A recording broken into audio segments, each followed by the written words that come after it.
अस्सलाम वालेकुम students, how are you. आज हम क्लास नाइन्थ के फर्स्ट यूनिट जो मैथ्स का है उसमें हम टॉपिक आज जो स्टडी करने जा रहे हैं वो है टाइप्स ऑफ मैथ्स। आज हम डिफरेंट टाइप्स को डिस्कस करेंगे कि मैथ्स की डिफरेंट टाइप्स कौन सी हैं।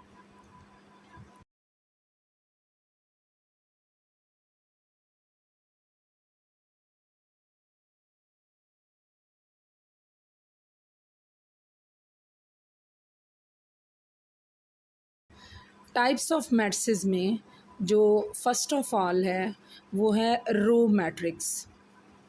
सबसे पहले हम देखते हैं कि रो मैट्रिक्स क्या होता है और इसकी इसकी क्या डेफिनीशन है, वो हम आज उसको डिस्कस करते हैं। रो मैट्रिक्स के लिए आप स्क्रीन पे देख सकते हैं इसकी definition. A matrix is called a row matrix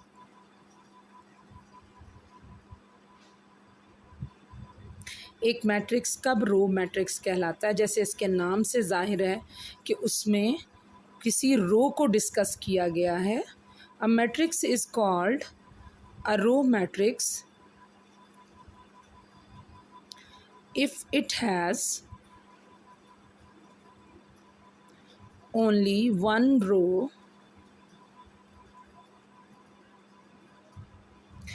एक मैट्रिक्स रो मैट्रिक्स कब कहलाएगा, जब उसके अंदर सिर्फ एक रो होगी, only one row. For example the matrix M, एक मैट्रिक्स एम है हमारे पास और ये रो मैट्रिक्स की एग्जाम्पल है। एम के अंदर जो एलिमेंट्स हैं वो किस तरह से लिखे गए हैं वो आप स्क्रीन पे देख सकते हैं। 2 - 1 7। ये किस तरह का मैट्रिक्स है, हम इसको ऑब्ज़र्व करते हैं। M is a row matrix, ये एक रो मैट्रिक्स है क्योंकि इसके अंदर ओनली वन रो है। आप देख सकते हैं इसका ऑर्डर है 1/3, यानी इसमें नंबर ऑफ़ रोज़ कितनी हैं, वो 1 है और नंबर ऑफ़ कॉलम्स 3 हैं।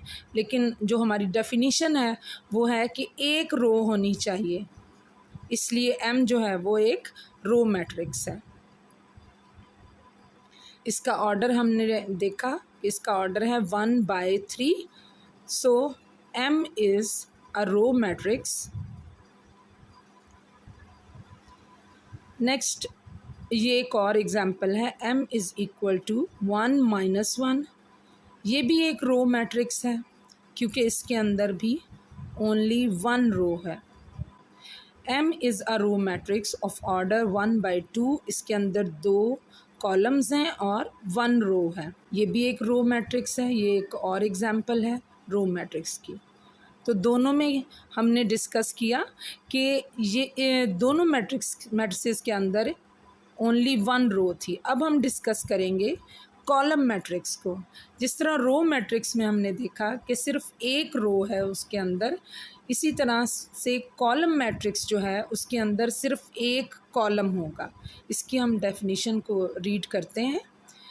अ matrix is called a column matrix. एक मैट्रिक्स कॉलम मैट्रिक्स कब कहलाएगा, उसको हम कॉलम मैट्रिक्स कब कहेंगे, इफ़ इट हैज़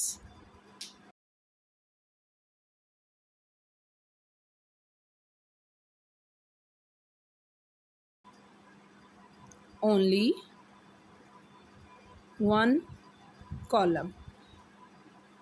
अगर इसमें सिर्फ एक कॉलम होगा, रोज़ जितनी मर्ज़ी हो जाए, जैसे रो मैट्रिक्स में था एक रो हो, कॉलम्स जितने मर्ज़ी हो जाएं, 2 हो जाएं, 3 हो जाएं। फॉर एग्ज़ाम्पल एम एक मैट्रिक्स है और इसके अंदर हम देख रहे हैं कि सिर्फ एक कॉलम है, it has only one column. So this is an example of column matrix. एन एक और मैट्रिक्स है, इसके अंदर भी एक कॉलम है, रोज़ 3 हैं। ये जो दोनों मैट्रिसेस हैं इसके अंदर सिर्फ एक कॉलम है, इसलिए ये दोनों कॉलम मैट्रिसेस कहलाएंगे। M and N are column matrices. ये दोनों कॉलम मैट्रिसेस हैं। M and N are column matrices of 2/1। Order इनका पहले जो M है उसका ऑर्डर है 2/1। 2/1 का मतलब है 2 रोज एंड 1 कॉलम। जो मैट्रिक्स N है उसके अंदर 3 रोज हैं, 3/1, 3 रोज एंड 1 कॉलम। तो दोनों मैट्रिक्स के अंदर एक कॉलम है, रोज डिफरेंट हैं लेकिन कॉलम एक है। रिस्पेक्टिवली हम तब लिखते हैं जब हम दो मैट्रिक्स की बात कर रहे हैं और आगे उनके दो ऑर्डर्स हैं, तो फिर हम रिस्पेक्टिवली लिखते हैं। तो ये दोनों भी कॉलम मैट्रिक्स होंगे क्योंकि इन दोनों में सिर्फ और सिर्फ एक कॉलम है। अब नेक्स्ट जो एग्जांपल है मैट्रिक्स की वो है रेक्टेंगुलर मैट्रिक्स। थर्ड काइंड है ये मैट्रिक्स की।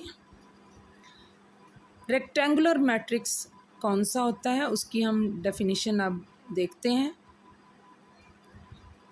जैसे इसके नेम से ज़ाहिर है कि उसके अंदर जो एंट्रीज़ हैं वो एक जैसे रेक्टेंगल की शेप होती है ना, उस तरह से हम उसके अंदर उसकी एंट्रीज़ लिखेंगे। अ मैट्रिक्स इज़ कॉल्ड रेक्टेंगुलर। एक मैट्रिक्स रेक्टेंगुलर मैट्रिक्स कब कहलाएगा?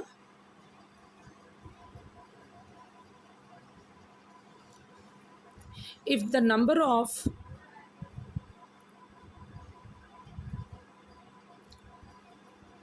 इसके अंदर जो रोज़ और कॉलम्स होंगी ना उनकी तादाद वो सेम नहीं होगी। नंबर ऑफ़ रोज़ डिफरेंट होंगी नंबर ऑफ़ कॉलम्स से। A matrix is called rectangular if the number of rows of M कोई मैट्रिक्स है जिसको हम बताएंगे कि वो रेक्टेंगुलर मैट्रिक्स होगा। कब होगा रेक्टेंगुलर मैट्रिक्स? जब उसके अंदर नंबर ऑफ़ रोज़ जो हैं वो बराबर नहीं होंगे नंबर ऑफ़ कॉलम्स के। A matrix is called rectangular if the number of rows of M is not equal to the number of columns of M। दोनों का जो नंबर है रोज़ और कॉलम्स का वो सेम नहीं होगा तो फिर वो रेक्टेंगुलर मैट्रिक्स कहलाएगा। रोज़ और कॉलम्स का नंबर सेम ना होने की वजह क्या है? वो ये है कि अगर रोज़ और कॉलम्स की तादाद सेम होगी तो फिर वो रेक्टेंगुलर नहीं रहेगा। वो दोनों डिफरेंट होने चाहिए, या कम हो या ज़्यादा हो लेकिन सेम ना हो दोनों की तादाद, तो वो कहलाएंगे रेक्टेंगुलर मैट्रिक्स। ए मैट्रिक्स है, बी मैट्रिक्स है। फॉर एग्ज़ाम्पल हम इन दोनों मैट्रिक्स को देखते हैं। इन दोनों मैट्रिक्स में जो मैट्रिक्स ए है वो भी आप देखें इसकी शेप एक रेक्टेंगल की तरह की है। बी में भी ऐसे ही है, सी में भी ऐसे ही है। ये जो तीनों मैट्रिक्स हैं इनके अंदर जो आप एक शेप देख सकते हैं मैट्रिक्स की, वो रेक्टेंगल की एक शेप है, यानी वो सेम नहीं है। Number of rows number of columns से डिफरेंट है। A, B, C and D, these are all rectangular matrix. ये चारों रेक्टेंगुलर मैट्रिक्स हैं क्योंकि इनके अंदर number of rows are different from number of columns, दोनों में सेम नहीं है। इसमें रेक्टेंगुलर मैट्रिक्स के अंदर हमारी जो रोज़ हैं वो कॉलम्स से ज़्यादा भी हो सकती हैं, कम भी हो सकती हैं, सेम नहीं होंगी।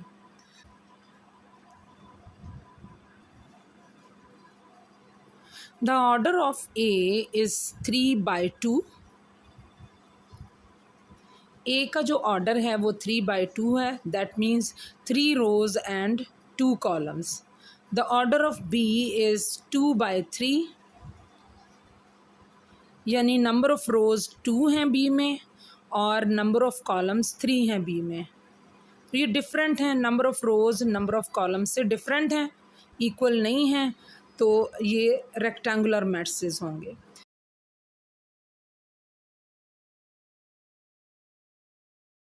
The order of C is 1 by 3. That means number of rows is 1 and number of columns is 3.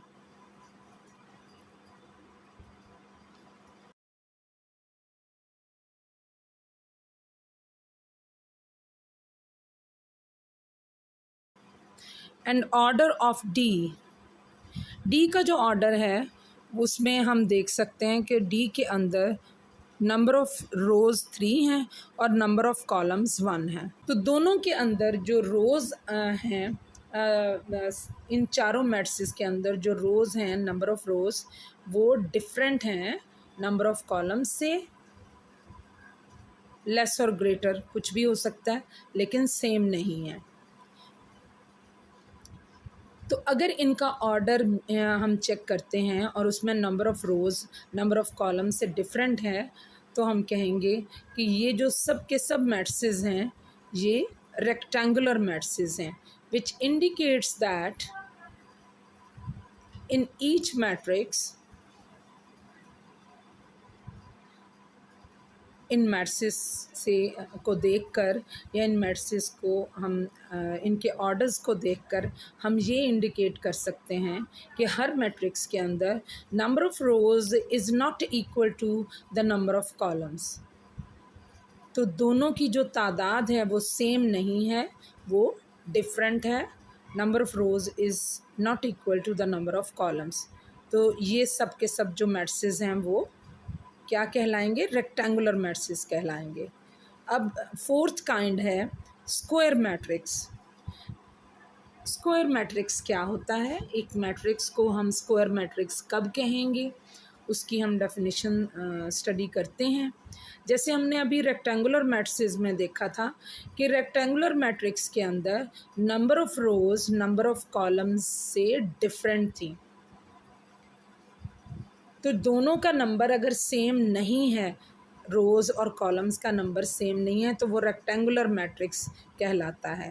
तो इसमें स्क्वायर मैट्रिक्स में ये उससे समझ लें ऑपोजिट हो गया उसका, और स्क्वायर मैट्रिक्स के अंदर जो मैट्रिक्स होगा उसके अंदर जो नंबर ऑफ़ रोज़ हैं और नंबर ऑफ़ कॉलम्स हैं वो सेम हो जाएंगे। अ matrix is called a square matrix if its number of rows is equal to its number of columns। दोनों के अंदर दोनों रोज़ और कॉलम्स दोनों का नंबर जो है स्क्वायर मैट्रिक्स के अंदर वो सेम होगा, यानी जितनी रोज़ हैं उतने ही कॉलम्स होंगे। एक रो है तो एक ही कॉलम होगा, 2 रोज़ हैं तो 2 कॉलम्स होंगे, 3 रोज़ हैं 3 कॉलम्स होंगे, यानी दोनों का नंबर सेम है। फॉर एग्ज़ाम्पल ए एक मैट्रिक्स है, ए इज़ इक्वल टू 2 0 -1 3, ये एक मैट्रिक्स है और इस मैट्रिक्स में हम देख सकते हैं स्क्रीन पर कि नंबर ऑफ़ रोज़ वो 2 हैं ए के अंदर और नंबर ऑफ़ कॉलम्स वो भी 2 हैं ए में, तो ए एक स्क्वायर मैट्रिक्स हो जाएगा। इसी तरह बी में हम चेक कर सकते हैं, बी के अंदर जो एंट्रीज़ हैं वो उसके अंदर जो रोज़ हैं वो 3 रोज़ हैं और 3 ही कॉलम्स हैं। सी के अंदर एक एंट्री है, तो एक एंट्री का क्या मतलब है? एक रो और एक कॉलम। इस तरह से ये तीनों मैट्रिसेस जो हैं ये स्क्वायर मैट्रिसेस कहलाएंगे।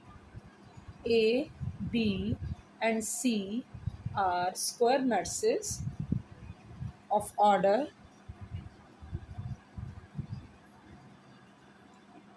2 बाय 2। ए मैट्रिक्स का जो ऑर्डर है वो है 2 बाय 2,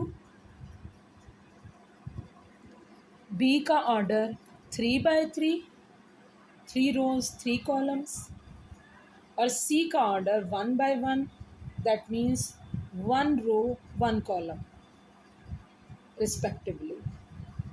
तो तीनों जो मैट्रिसेस हैं वो स्क्वायर मैट्रिसेस हैं, क्योंकि इसमें number of rows number of columns के बराबर है। अब नेक्स्ट काइंड जो है वो मैट्रिसेस की, फिफ्थ काइंड, वो है नल और ज़ीरो मैट्रिक्स। नल और ज़ीरो मैट्रिक्स क्या होता है? जिस तरह से नल सेट होता है, सेट्स के अंदर हमने पढ़ा है, जैसे नल सेट होता है इसी तरह से एक नल और ज़ीरो मैट्रिक्स होता है। इसके अंदर एंट्रीज़ कैसी होती हैं वो अभी हम डिस्कस करते हैं। इसकी डेफिनेशन देखते हैं।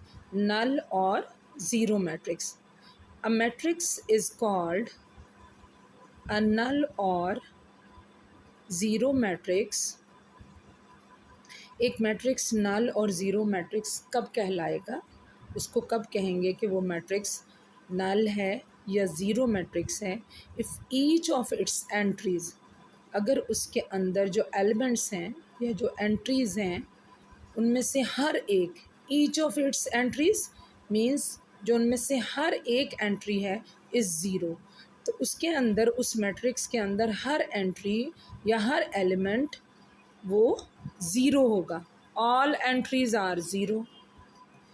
फॉर एग्ज़ाम्पल, ये जो पहला मैट्रिक्स आप स्क्रीन पर देख रहे हैं इसमें 2 रोज़ 2 कॉलम्स हैं। दूसरा मैट्रिक्स, उसके अंदर 1 रो 2 कॉलम्स हैं, लेकिन एंट्री सब की सब ज़ीरो हैं, कोई और नॉन ज़ीरो एंट्री नहीं है। और तीसरा कॉलम है जिसके अंदर 1 कॉलम है बट 2 रोज़ हैं। और इसी तरह ये जो फोर्थ मैट्रिक्स है जिसके अंदर 6 एंट्रीज़ हैं, 2 रोज़ 3 कॉलम्स। एंड ये फिफ्थ मैट्रिक्स है और इसके अंदर 3 रोज़ 3 कॉलम्स हैं। These are all null or zero matrices because each entry in the matrix is zero. Her entry जो आपको इन मैट्रिसेस में नज़र आ रही है वो ज़ीरो है, तो ये नल मैट्रिसेस हैं। इन सब को हम नल मैट्रिसेस कहेंगे या ज़ीरो मैट्रिसेस भी कह सकते हैं, इसके ये दोनों नेम्स हैं। इनके जो ऑर्डर हैं वो डिफरेंट हो सकते हैं। इन सब मैट्रिसेस के ऑर्डर्स डिफरेंट हैं। पहले मैट्रिक्स का ऑर्डर 2/2 है, दूसरे का 1/2, तीसरे का 2/1, चौथे का 2/3, 2 रोज़ 3 कॉलम्स, और लास्ट वन का है 3/3, 3 रोज़ 3 कॉलम्स। ऑर्डर्स डिफरेंट हैं इन मैट्रिसेस के, but these are all null matrices because each element in these matrices is zero. So हमने डिस्कस किया कि ज़ीरो और नल मैट्रिक्स कौन सा होता है, जिसके अंदर ऑल एंट्रीज़ या ऑल एलिमेंट्स वो ज़ीरो हों। इसके अंदर एक पॉइंट जो है वो पॉइंट टू बी नोटेड क्या है, जिसको हमें नोट करना चाहिए, हमें ख़्याल रखना चाहिए कि ये एक इम्पॉर्टेंट बात है। Note that null matrix is represented by, null matrix को हम किससे रिप्रेजेंट करेंगे? ये ज़ीरो नहीं है, ये ओ है, कैपिटल ओ। कैपिटल ओ इसलिए कि हम मैट्रिसेस को कैपिटल लेटर्स से डिनोट करते हैं, इसलिए हम इसको कैपिटल ओ से डिनोट करेंगे। नेक्स्ट जो हमारे पास काइंड है वो है ट्रांसपोज ऑफ अ मैट्रिक्स। ये सिक्स्थ काइंड है मैट्रिसेस की, ट्रांसपोज ऑफ अ मैट्रिक्स। एक मैट्रिक्स का ट्रांसपोज क्या होता है, वो किस तरह से लिखा जाता है, क्या डिफरेंस है उस मैट्रिक्स और उसके ट्रांसपोज में, वो अब हम उसकी डेफिनेशन अब हम डिस्कस करने जा रहे हैं। हम इसको रीड करते हैं, देखते हैं कि इसकी डेफिनेशन क्या है। ट्रांसपोज ऑफ अ मैट्रिक्स, एक मैट्रिक्स हमें गिवन होगा और हम उसका ट्रांसपोज कैसे फाइंड आउट करेंगे, कैसे उसको राइट करेंगे। A matrix obtained by changing the rows into columns. एक मैट्रिक्स जो हम ऑब्टेन करते हैं, जो हम हासिल करते हैं, जो हम लिखते हैं by changing the rows into columns. Rows को कॉलम्स में लिख दिया जाए, कॉलम्स में चेंज कर दिया जाए, उनकी जो प्लेस है वो चेंज कर दी जाए, जो पहले रोज़ थी उनको कॉलम्स बना दिया जाए, या फिर और कॉलम्स इनटू रोज़, या फिर कॉलम्स को हम रोज़ के अंदर लिख दें, रोज़ की फॉर्म में लिख दें, उस मैट्रिक्स की जो रोज़ हैं उनको कॉलम्स बना दें और जो कॉलम्स हैं उनको रोज़ बना दें। तो इस तरह से चेंज करने से जो हम मैट्रिक्स ऑब्टेन करते हैं, जो हम मैट्रिक्स हासिल करते हैं, वो मैट्रिक्स क्या कहलाता है? Is called transpose. वो उसका ट्रांसपोज कहलाता है उस मैट्रिक्स का। A matrix obtained by changing the rows into columns or columns into rows of a matrix is called transpose of a matrix. अब हम इसकी एक एग्जांपल लिखते हैं, एग्जांपल को डिस्कस करते हैं। If A is a matrix, A हमारे पास एक मैट्रिक्स है जो गिवन मैट्रिक्स है। अब हमने इसका ट्रांसपोज फाइंड आउट करना है। ट्रांसपोज कैसे लिखेंगे?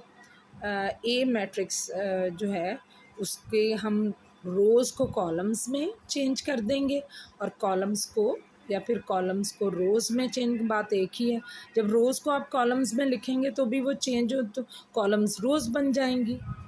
तो इस तरह से कॉलम्स रोज़ बन जाएंगे। और A is If A is a matrix, then its transpose is denoted by AT. लिखा जाता है AT, पर बोला जाता है इसको A ट्रांसपोज।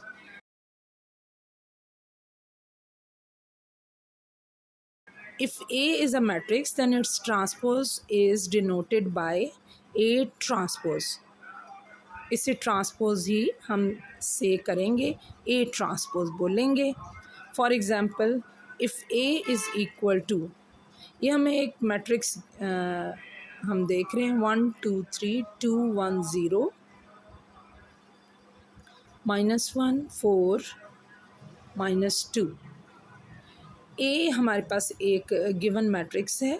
अब हमने इसका ट्रांसपोज फाइंड आउट करना है, तो उसके लिए हम क्या करेंगे? चेंज कर देंगे इसकी रोज़ को कॉलम्स में, यानी इसकी रोज़ कॉलम्स में बना देंगे, कॉलम्स की जगह लिख देंगे। हमारे पास इस वक्त जो रोज़ हैं वो 3 हैं और कॉलम्स भी 3 हैं, लेकिन उसकी जो एंट्रीज़ हैं उनको हमने अब चेंज कर देना है। जो पहले फर्स्ट रो थी वो अब फर्स्ट कॉलम बन चुका है, जो सेकंड कॉलम है वो अब सेकंड रो है, जो थर्ड कॉलम है वो थर्ड रो है। तो इस तरह से इस चेंजिंग करने से जो हमें ट्रांसपोज हमने जो मैट्रिक्स ऑब्टेन किया है उसे हम बोलेंगे ए ट्रांसपोज। ए हमें गिवन था, उसका हमने ए ट्रांसपोज लिख दिया है। और ये किस तरह से हमने ऑब्टेन किया है? रोज़ को कॉलम्स बना दिया और ऑटोमेटिकली जो कॉलम्स हैं वो रोज़ बन जाएंगे। नेक्स्ट एग्जांपल है, if B is equal to 1 0 2 2 -1 3। उसका बी ट्रांसपोज कैसे निकालेंगे? यहाँ पर हम देख रहे हैं कि इसमें 2 रोज़ हैं और 3 कॉलम्स हैं। तो जो ट्रांसपोज होगा उसमें ये 2 रोज़ हैं तो वो 2 कॉलम्स बन जाएंगे और 3 कॉलम्स हैं तो 3 रोज़ बन जाएंगी। इस तरह से हम इसको राइट करेंगे 1 2 0 -1 2 3। तो हमने इसका ट्रांसपोज लिख दिया है बी ट्रांसपोज का। थर्ड एग्जाम्पल है, if C is equal to, C के अंदर हमारे पास सिर्फ 2 एंट्रीज़ हैं, यानी 1 रो और 2 कॉलम्स। जब 1 रो 2 कॉलम्स हैं तो अब वो 1 कॉलम बन जाएगा और 2 रोज़ बन जाएंगी 0 1। इस तरह से हमने सी ट्रांसपोज इसका फाइंड आउट कर लिया। तो ट्रांसपोज हमने कैसे फाइंड आउट करना है? रोज़ को कॉलम्स में चेंज कर देना है और कॉलम्स को रोज़ में चेंज कर देना है। इस तरह से ट्रांसपोज जो है इसमें कोई मुश्किल बात नहीं है, ये बहुत इजी है इसको फाइंड आउट करना। बस उसको सिंबल में फिर हम स्मॉल टी उसका लगा देंगे, जैसे सी लिखा है सी के ऊपर स्मॉल टी लिख देंगे, जो सिंबल हमें बता रहा है कि ये हमने चेंज कर दिए हैं रोज़ और कॉलम्स, रोज़ को कॉलम्स में चेंज कर दिया। If a matrix A is of order 2/3, अगर एक मैट्रिक्स का ऑर्डर, अब हम ऑर्डर से पहचानेंगे कि एक मैट्रिक्स का ऑर्डर और ट्रांसपोज का ऑर्डर, उसमें क्या फ़र्क होता है, किस तरह से लिखा जाता है उसको। लाज़मी बात है कि जो पहले ए का ऑर्डर था, अब जो ट्रांसपोज का ऑर्डर है वो उसका रिवर्स हो जाएगा, यानी जो 2 रोज़ थी वो 2 कॉलम्स बन जाएंगे, 3 कॉलम्स थे वो 3 रोज़ बन जाएंगे। तो ट्रांसपोज के ऑर्डर में ये चेंजेस आती हैं, number of rows number of columns बन जाएंगे और number of columns number of rows बन जाएंगे। 7th काइंड है मैट्रिसेस की, वो है नेगेटिव ऑफ अ मैट्रिक्स। एक मैट्रिक्स का नेगेटिव क्या होता है, यानी हम इसमें ये फाइंड आउट करेंगे, ये जानने की कोशिश करेंगे कि मैट्रिक्स का नेगेटिव हम कैसे बना सकते हैं, या नेगेटिव उसका, वो जो मैट्रिक्स एक हम फाइंड आउट करते हैं वो कैसे लिखा जाता है, कैसे हम उसका एक मैट्रिक्स का नेगेटिव लिखते हैं। नेगेटिव ऑफ अ मैट्रिक्स में जो डेफिनेशन है वो है, let A be a matrix, A एक मैट्रिक्स है हमारे पास, देन इट्स नेगेटिव, उसके लिए हमने सिंबल जो यूज़ की है, जो उसको डिनोट किया है वो है -a। It's negative -a is obtained by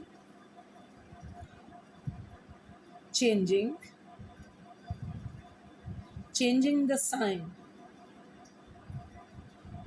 changing the signs of all the entries, all the entries of A। Negative of a matrix में जो डेफिनेशन है उसमें हमने जस्ट ए से -a कैसे गेट करना है, उसमें हम उनके एलिमेंट्स के साइंस चेंज कर देंगे।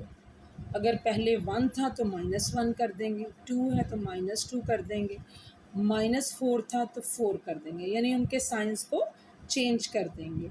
इस तरह से हम negative of A find out कर लेंगे, और उसके लिए हमने -a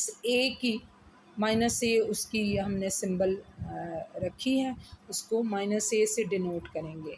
ए मैट्रिक्स हो तो नेगेटिव ऑफ ए क्या हो जाएगा, -a। ए हमारे पास एक मैट्रिक्स है 1 -2 3 4, तो -a कैसे फाइंड आउट करेंगे, ऑल एंट्रीज या ऑल एलिमेंट्स के साइंस चेंज करती हैं। 2 जो था उसके साथ माइनस साइन था, अब वो प्लस साइन हो गया, बाकी सब के साथ नेगेटिव साइन लग जाएगा। तो इस तरह से हम -a फाइंड आउट कर लेंगे, नेगेटिव ऑफ ए उसे बोलेंगे। नेगेटिव ऑफ ए आपने देखा कि हमने उसमें एलिमेंट्स के साइंस को चेंज करके हमने negative of A find out किया है। तमाम एंट्रीज़ के, ये नहीं कि कुछ एंट्रीज़ के हम साइंस चेंज कर दें, तमाम एंट्रीज़ जो ऑल एलिमेंट्स हैं उस मैट्रिक्स के अंदर, उनके हम साइंस को चेंज कर लेते हैं, तो हम ऑब्टेन कर सकते हैं negative of A. Okay, thank you so much. अल्लाह हाफिज़।